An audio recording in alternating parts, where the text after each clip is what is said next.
పెరిగిన విద్యుత్ ఛార్జీలకు నిరసనగా నెల్లూరు నగర నియోజకవర్గంలో వైఎస్సార్ కాంగ్రెస్ పార్టీ నాయకులు కార్యకర్తలతో భారీ ర్యాలీ నిర్వహించారు. Nellore mini bypass road Maheshwari Parameshwari కళ్యాణ మండపం నుంచి వైఎస్సార్ కాంగ్రెస్ పార్టీ నెల్లూరు నగర నియోజకవర్గ ఇన్ఛార్జ్ ఎమ్మెల్సీ పర్వతిరెడ్డి చంద్రశేఖర్ రెడ్డి ఆధ్వర్యంలో ప్రభుత్వం పెంచిన విద్యుత్ ఛార్జీలకు నిరసనగా భారీ నిరసన ర్యాలీ నిర్వహించారు.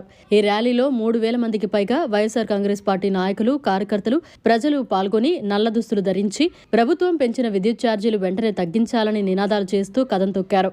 మినీ బైపాస్ రోడ్లోని పూలే బొమ్మ మీదుగా మిలీనియం సబ్స్టేషన్ వరకు వైసీపీ నాయకులు, కార్యకర్తలు లాందర్ల చేత పట్టుకుని ఉరితాళ్లు మెడకు తగిలించుకుని కూటమి ప్రభుత్వం పెంచిన కరెంటు బిల్లులు చెల్లించలేక ప్రజలు పడుతున్న ఇబ్బందులను వివరిస్తూ ముందుకు సాగారు.